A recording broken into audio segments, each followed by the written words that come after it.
Sometimes there's way more to video games than a good time.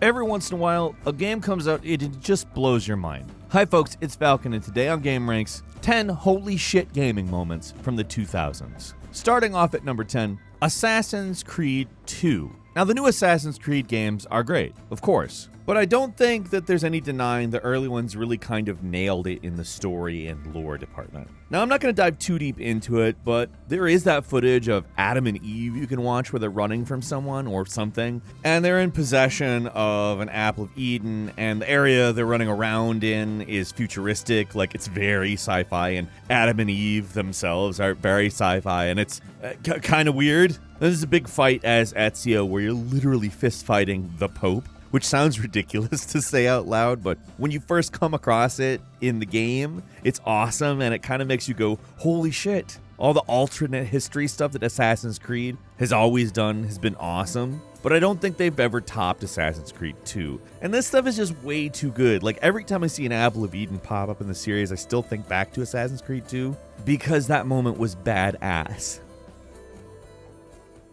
And at number 9, so the original Modern Warfare is notable for a ton of reasons and has more than a few wild, memorable moments. But for us, if we had to pick just one as the craziest one, we have to go with the game's 10th campaign mission, Shock and Awe. Now, this one, you're on the Americans' perspective. After you spend about half the legwork to find the location of Khaled al-Assad, the leader of a group of separatists that have been wreaking havoc across the Middle East and publicly executed the country's president. Anyway, you finally get a lead and prepare to hunt him down and commence the raid. You fight your way through and the shoe drops. While all of this is going on, SEAL Team 6 discovered a nuclear threat, forcing all the Marines in the area to rapidly extract because, there is a nuke, you gotta go. Now that on its own is a lot, but on the process of extraction, you have to save a downed pilot, you do your hero thing, and you're on your way out. When, bam, the nuke detonates, you're caught within the blast radius, shockwave hits, chopper spirals out of control, you crash to the ground, screen goes black. Now you'd think that'd be enough, but they go one step further by loading back in and making you feebly crawl out of the helicopter to survey the wreckage and see your dead and dying comrades under the background of a fresh mushroom cloud until you finally succumb as well and die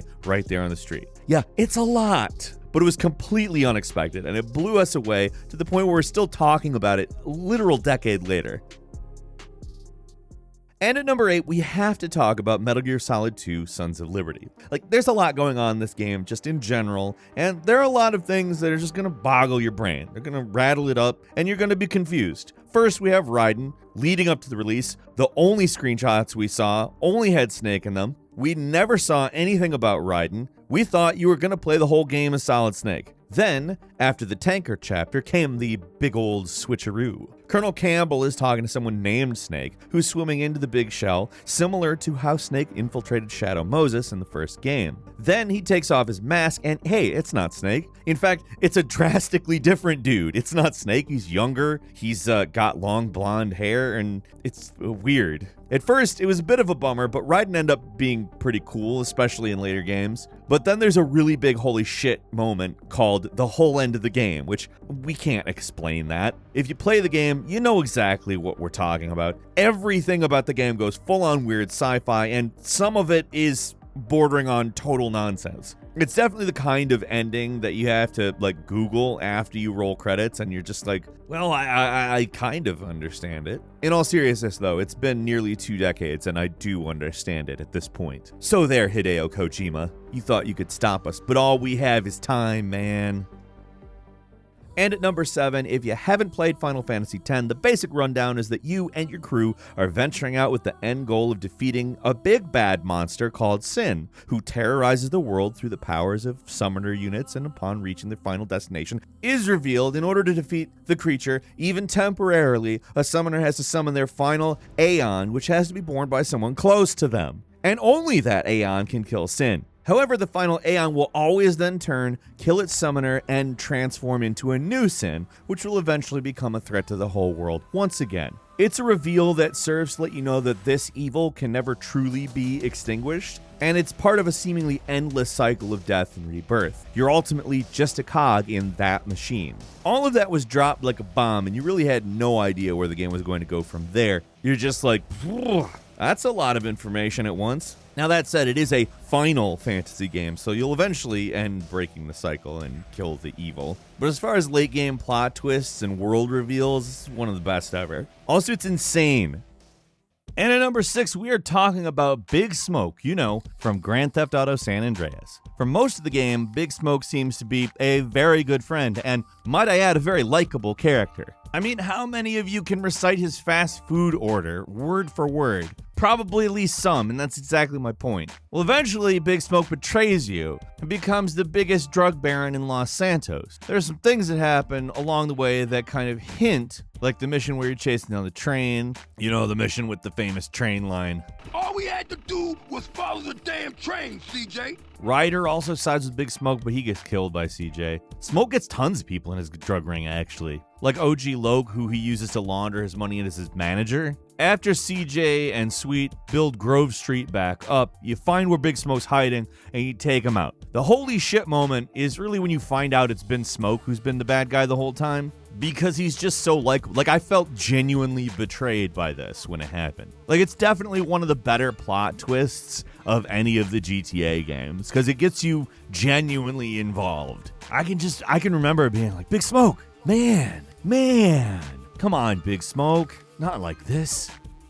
At number 5, when you picked up Shadow of the Colossus, you kind of had an idea what you were in for, but you didn't really know what the sense of scale was until you started to play. You boot up the game, you sent on your first quest, slay beasts. You're kind of just going through the motions for a while. You're using pretty standard world traversal stuff. But then you first see that Colossus just sort of milling about. You can't help but stare for a minute in all of its size, because when you think of yourself, you're like, oh, I just have a bow and a little dinky sword. How are we doing this? From there, you figure out that these aren't just enemies. They're each like a big, hairy, moving puzzle and traversal set. You gotta figure out the best way to get on top, so you climb your way to its weak point and take it down without getting crushed or thrown off to your death. I mean, it's an intense and genuinely super unique experience. At least it was at the time anyhow. And we can't recommend it enough if you still haven't played it for whatever reason. I mean, there are similar experiences, but like, it's A, the first, and B, like, really, there's nothing that kind of ever has done it as good.